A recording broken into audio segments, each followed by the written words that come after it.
Yes, one between the liners. Manchester United have drawn 0-0 at Anfield against Liverpool. 10 men Manchester United at that. We're the first side this season to stop Liverpool from scoring a goal. We're the first side this season to stop Liverpool from winning at Anfield. And I know we've been in the worst possible start to a season, Manchester United fans, and I know you wanted to see us attack more. I get it. I want to see us attack more as well. But you have to understand, the players deserve a lot of credit today. The amount of defensive work they put in, the work ethic throughout most of the team, the shape that they played, the pragmaticness of the team, I really respected. I know I don't want to see us sitting back on the edge of our box for like 90 minutes and being dominated off the ball for like 90 minutes. I don't want to see that either. But the fragility of the team, how shook they are at the moment, how timid they are at the moment. You have to respect that performance. A lot of them stood up for the badge today and at least put in a shift, and you have to respect that. Quickly before I move on, Diego Dallo sending off. Referee is an absolute joke for that.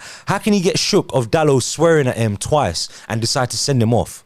Don't get so personal, referee. Have some common sense. You can't send a player off for dissent or give him 2 yellows for dissent for the same act of dissent. That's one dissent. You don't give him 2 bookings for that. Yes, he's thrown his arms around a little. Yes, he might have swore at you, but you gave him the booking. He might be annoyed. Come on, other referees will let that slide. Don't take it so personally and try get offended because of your own lack of common sense. And secondly, he was in the right to complain because it was our throw-in. Imagine we conceded after that throw-in, or imagine we conceded after Dallo got sent off. The referees completely ruined the game. After all the hard work that the boys put in, referees made it personal and tried to be the star of the show and get upset over Dallo swearing or throwing his arms around. But it was the right decision for Dallo to get annoyed because it was our throw. So if the referee was actually doing his job properly, he would have seen that it was our throw and Dallo wouldn't have needed to get annoyed or swear at the ref. Back to the main issue and back to the main topic of the game. Manchester United have drawn at Anfield and it's only been 0-0. Yes, like I said, we defended a lot. Let's get into the game. I'm going to take it into the starting lineup like I usually do. Before the game, Bruno was obviously suspended, so it's interesting to see who was going to be captain and who's going to play in the 10. Obviously, McTominay, I think, was put in the 10. I was glad that Mainu started with Amrabat, which is what we've been crying out for because Mainu's a good technical football player. Amrabat's a good defensive midfielder. McTominay got put in the 10 today. I'm not going to criticise him too much because we know his deficiencies. We know he's not good on the ball.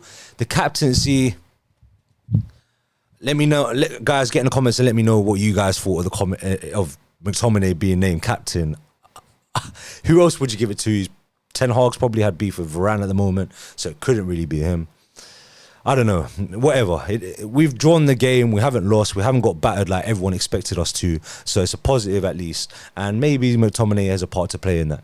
Moving it on to the positives of the game. You guys know I like to be positive. And like I've said before in the intro of this video, defensively, phenomenal. I can't pick out a single player that I think didn't put in a defensive shift. Maybe Garnacho could have put in a bit more of a shift down the left, following back Trent in the first half, and then maybe Gomez, because Gomez got quite a lot of joy down that right-hand side at first. But defensively, overall, I thought the team, individually, man-to-man, fantastic. Shaw, unbelievable against Salah, kept Salah quiet from most of that game. Varane and Johnny Evans, wow. Johnny Evans, what is he, 38 years old. Monstrous performance at Anfield. Varane, monstrous performance at Anfield. Both of them reading of their front post, world class. Honestly, world class. If you're a young up-and-coming defender, go look back at their performances today for a team that sits in a low block and you want to know how to defend. Their reading of the game and positioning was phenomenal.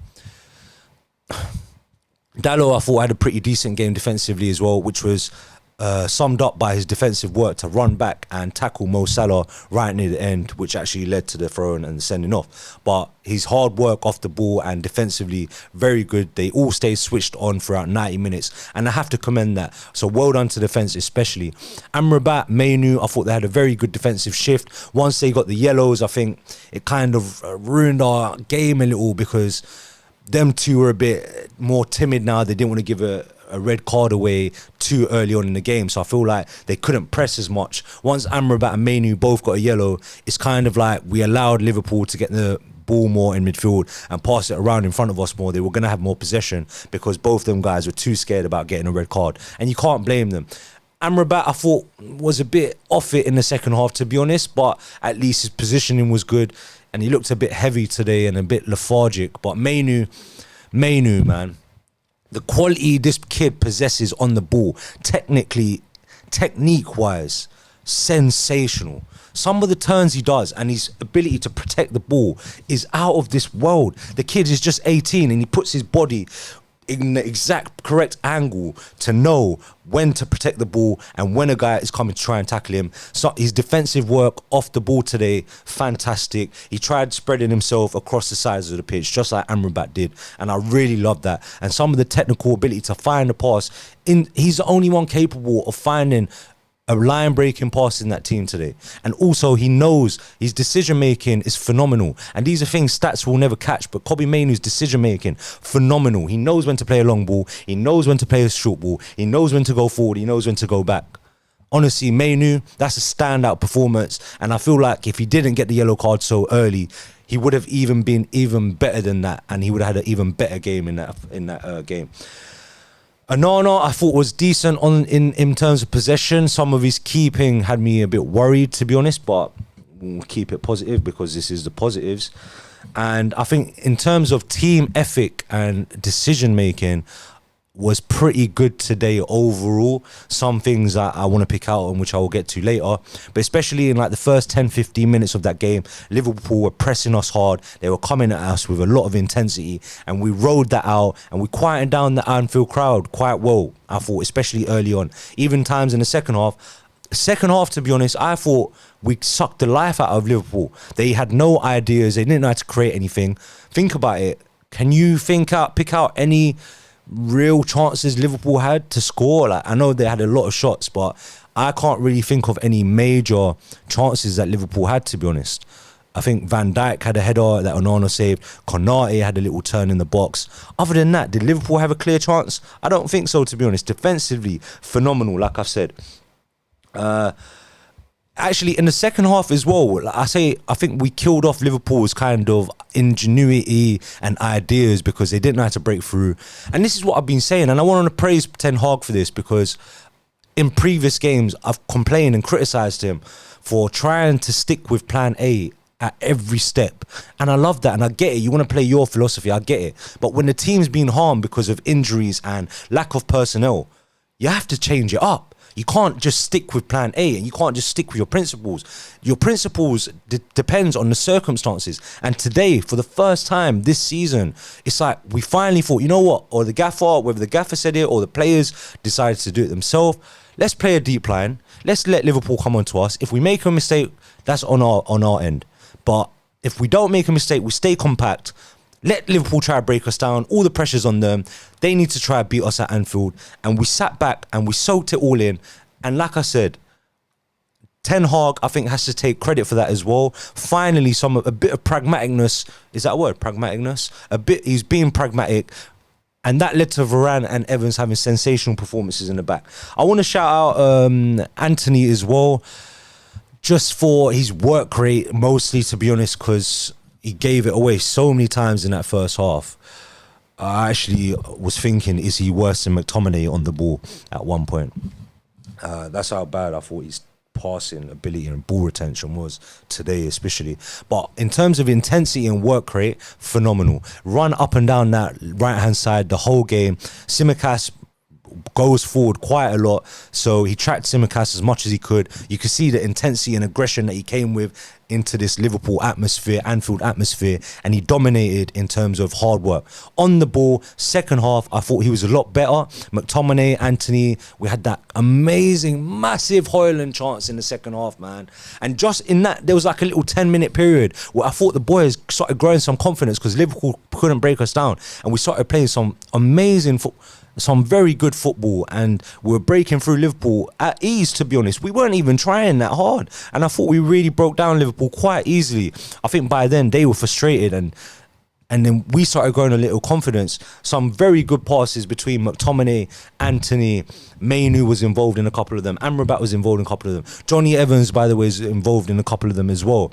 And building it out from the back, because we was lacking that so badly in the first half. In this kind of environment, in this kind of play style, when you're trying to play a low block and you know that you're going to get under immense pressure, Liverpool are going to retain possession throughout a lot of the game like they did. You need to be better at keeping the ball. Garnacho, I felt like, gave the ball away too much. I don't want to be harsh on the kid. And even Anthony in that first half gave the ball away too much. But in the second half, like I was saying, McTominay, Anthony and Højlund, they put that move together. Højlund, my guy. That was the chance. Right foot, I know he was on your weaker foot, but I thought he was going to do the little dink over Alisson. Alisson dropped down. It's a great save from Alisson, to be fair. Maybe even you could have gone through Alisson's legs there. Look, you guys know I'm a top finisher. I would have planted that in, weak foot or no weak foot. Go through the Alisson's legs. He's made himself big there. You know the keeper's going to make himself big. You could have gone through his legs. You could have gone over the top. But you've tried to like hit it into the far corner, which I get, and Alisson's made a good save. But that was a chance, big chance from Højlund. Rashford, I thought, put in a good cross at one point in the second half. Other than that, we didn't really create much, and I guess we didn't really expect to. I think that's about it for the positives, and a lot of it is down to hard work and determination and defensive work, to be honest. So we'll move on to the negatives of the game. And like I've mentioned already slightly, I thought Anthony's ball retention in that first half was so bad. Like, technique-wise, is this guy good enough for United? Because, look, I praise his hard work and intensity and aggression, but on the ball, it's just so bad. And I know he had a part to play in some of the chances we created in the second half. So I say some of the chances, one of the chance, and he set up McTominay once, didn't he, in the middle. McTominay had a long-range shot. But it's just, he's not good enough on the ball, man, and it's really frustrating. And obviously, we don't have any other better options at the moment, but we need to see more. I don't know how long this guy has a future at United with some of his ability and on the ball, because off the ball his work rate is fine, but like I said, some of his trying to find his passes was poor. For most of the game it was poor. Other than that, I feel so sorry for Højlund, man. Our passes out to him are an absolute disgrace. And I get it, like, he's a young kid, he's got to do better as well. Today, I actually thought his link-up play wasn't great, and he struggled. He was being bullied. Konate, Van Dijk, two absolute units after Upamecano and Kim Min-jae, two other units. It's been a tough week for the kid, and he absolutely ran his socks off. And yes, some of the times he got the ball today and he couldn't really hold on to it. His passing was a bit poor. His link-up play was a bit poor. But I just feel so sorry for the kid. Every single pass he got was abysmal. Like, hoofed up to him, blasted into his feet, blasted into his chest. What do you expect the kid to do? And he's going to get frustrated eventually. Unfortunately, the one time he did get a good pass from McTominay, after great work from Anthony McTominay, great set-up play, build-up play to get through, get Højlund the chance. Unfortunately, he didn't take the chance, and he's got to learn from that in these games. You're not going to get many chances. If you get one chance, you need to take it, and you got to be clinical. Other than that, I thought Garnacho was a bit weak today, and I think potentially showed him levels, because Trent ain't exactly a strong guy, and I just think he came with a lot more aggression than Garnacho. If Garnacho had Anthony's aggression intensity throughout 90 minutes, he'd be phenomenal. But he just needed to be a bit stronger today. I think the Liverpool players tried to bully him off a bit, and it was getting to him a little. Just needed to be stronger. But he's a young kid. He's got a lot of time to learn. He's got a lot of years in him to grow physically as well, and to put on muscle. Another thing I want to mention is, I've said actually already, when Amrabat and Mainu got the yellows, I think our intensity dropped and it allowed Liverpool a lot more possession. Before that, I thought we was capable of putting some pressure on them and winning the ball back, but after that, the intensity dropped, and you can't really blame them. But one main thing I want to mention is, sorry, I mentioned the intensity already. I want to mention the set pieces, sorry. In a game like this, football is about making the most of what you can do with the ball. Like Liverpool might have had 70% possession, but in the end they've done nothing. And when you have 30%, I don't know the actual stats, but when you have 30% possession of the ball, I'm just trying to get the stats up right now, sorry. When you have, let's see how many percent possession we had. We had 31% according to BBC, so, and 1 shot on target. Liverpool had 34 shots and 8 on target, but I only remember 2 of them really causing us any problems. When you have 31% possession of the ball and you get a set piece or a throw-in, be more calculated with what you're doing. The throw-ins I saw today was an absolute disgrace from the players. Shaw, Dalot, Anthony, Garnacho, I don't know if Garnacho took any throws, Amrabat, anyone, whoever took the throw-ins was absolutely pathetic. We gave the ball away so many times. Think about what you're doing. I can see players right in front of you and you're not throwing it to them. You're throwing it to the guy 10, 30, 20 yards away from you, and you know he's not going to win it. Shaw did that so many times, chucking it into McTominay and Højlund, but they're by themselves. There's a guy in front of you, play a little 1-2 or something, keep the ball. Set pieces, we didn't even get a corner today, by the way, but we had a couple free kicks, abysmal. And it's not even like this only this game. We do this all the time. Where's the game management? And there was one opportunity at the end of the first half. Dalot had a set piece. He's kicked out for a throw. A goal kick, sorry. It's the last chance of the half. Just put it into a good area. How hard can it be? You guys are training every day. You're kicking ball all your life. You can't put it into a good area. And Bruno's culpable of this as well in a lot of games. Our set pieces are so bad. Eriksen's probably the only one that can put in a good cross from a set piece. And you got to take advantage of that. This is like percentage game, man. Put it into a good area. There's a chance you'll get a goal. Or get a good shot on goal at least. Or a chance, some kind of havoc to create something. Look, moving on to the match roundup. I get it. As a United fan, it's frustrating. Yes, we've seen our team come away from Anfield 0-0 with 10 men. And it's a positive because of like I said, we were so fragile at the moment. You could see the players were timid. You could see the players were shook of another thrashing at Anfield. So you got to give them some respect and credit for digging that out, having the game management and the game thinking and the brain to be able to think, you know what, let's dig it in and don't give away anything silly. Don't make any silly errors and keep ourselves together. And they've done that in the end, and you got to credit that. But as a United fan, we expect so much more. Look, 1 shot on target to their 8 isn't good enough. 31% possession overall in the long-term scheme of things isn't good enough. But on the basis of today and our recent form, you have to commend the boys. So well done. Let's get this out of the way. Hopefully we can build on this. We've said that so many times this season, though. We need a few more players back from injury. We had kids on the bench today, like guys I've never seen before. So fair play to the boys for digging it in, but long term we need to do better. We need to be attacking more, and hopefully with more players coming back from injury, and hopefully Ten Hag, hopefully this week kind of shows other fans, rival fans, and even our own fans and the board that the players are still fighting for Ten Hag. And even though that some performances show they're not, these last 2 performances, sorry, I don't know what happened there, the boys are putting a shift.